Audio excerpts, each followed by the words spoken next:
وہ آرٹسٹ بننا چاہتا تھا، اپنے مذہب کی خدمات انجام دینا چاہتا تھا، لیکن وہ کچھ اور ہی بن گیا۔ وہ دنیا کا سب سے ظالم آدمی بن گیا، اتنا ظالم بن گیا کہ آج کوئی تھوڑا سا بھی سخت مزاج ہو تو لوگ اسے اسی کے نام سے تشبیہ دیں۔ آخر ایسی کیا وجوہات تھی؟ جی ہاں، میں بات کر رہا ہوں ایڈولف ہٹلر کی۔ آج کی اس ویڈیو میں ہم جانیں گے کہ ایڈولف ہٹلر وجود میں کیسے آیا۔ اس سے پہلے آپ اس ویڈیو کو لائک کر لیں اور چینل کو فالو کر لیں تاکہ آپ سے کوئی نوٹیفیکیشن مس نہ ہو۔ اس خوفناک کہانی کی شروعات تب ہوئی جب ایلوئس ہٹلر اور کلارا ہٹلر کے یہاں 20 اپریل 1889 کو ایک بچے کی پیدائش ہوئی جس کا نام انہوں نے ایڈولف رکھا۔ ایڈولف جس کے مطلب ہیں ایک ولف کے۔ ہوا کچھ یوں کہ ایڈولف کو شروع سے ہی آرٹسٹ بننا تھا۔ وہ چرچ میں بھی اس کی روحانیت کافی زیادہ تھی، لیکن اس کے والد ایلوئس ہٹلر چاہتے تھے کہ وہ ہمیشہ سے انہی کی طرح ایک گورنمنٹ آفیسر بنے۔ ایلوئس ایک سخت مزاج آدمی تھے، اسی وجہ سے ایلوئس اور ایڈولف کی کبھی بنی نہیں۔ اور اگر بات کی جائے کلارا ہٹلر کی تو کلارا ہٹلر ایلوئس کی تیسری بیوی تھی اور ایڈولف ان کے چوتھے بچے تھے۔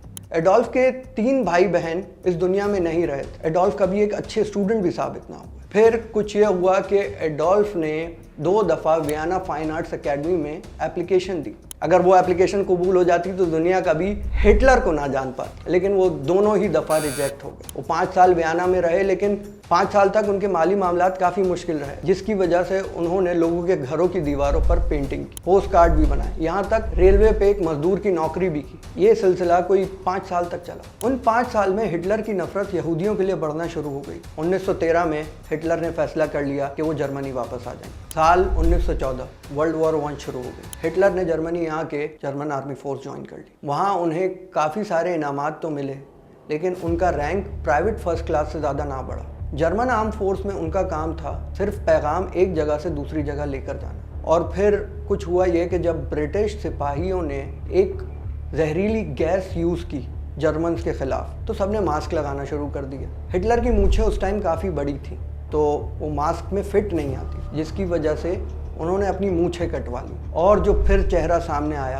وہ چہرہ تھا جس سے آج ہم سب ہٹلر کو جانتے ہیں۔ بہت سارے قصوں میں سے ایک قصہ یہ ہے 28 سپتمبر 1918 جب ورلڈ وار ختم ہونے والی۔ ہٹلر ایک برٹش فوجی کے نشانے پہ تھے۔ اب وہ اس فوجی کے ہاتھ میں تھا کہ یا تو وہ اسے گولی مار دے یا وہ اسے جانے دے۔ ہٹلر سوچ چکا تھا کہ وہ اسے گولی مار دے گا، لیکن اس فوجی نے اسے جانے دیا۔ اس فوجی کو نہیں پتا تھا کہ وہ آنے والے سب سے بڑے ڈکٹیٹر کو جانے دے رہا ہے۔ یہ بات خود ہٹلر نے بتائی جب ہٹلر نے اس فوجی ٹی ہنری کی پکچر ایک برٹش نیوز پیپر میں دیکھی۔ پھر کیا ہوا کہ ورلڈ وار ختم ہو گئی۔ جب ورلڈ وار 1 ختم ہوئی تو ہٹلر اندھے ہو چکے تھے عارضی طور پر۔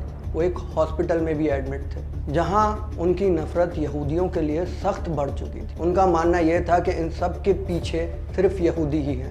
جنگ کے بعد ہٹلر میونک واپس آ گیا۔ وہاں آ کے وہ فوجی ہیڈ کوارٹر میں ایک سیاسی مقرر کی حیثیت سے تعینات ہوا۔ وہاں اس کا کام یہ تھا کہ جو قیدی رہا ہوئے ہیں ان کی سوچ کو ایک عوامی سوچ میں تبدیل کرنا۔ وہاں رہتے رہتے اس کی نظر ایک نازی پارٹی پہ پڑی۔ Nazi party Germans workers party. وہ اس پارٹی سے کافی متاثر تھا، وہ اس پارٹی سے ان کے نظریے سے کافی خوش تھا۔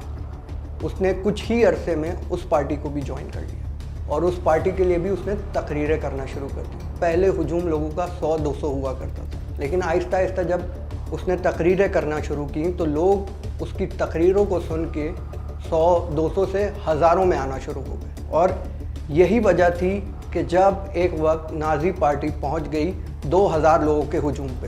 ہٹلر اپنی تقریریں کسی سے لکھواتا نہیں تھا، وہ خود ہی اپنی ساری تقریریں لکھتا تھا۔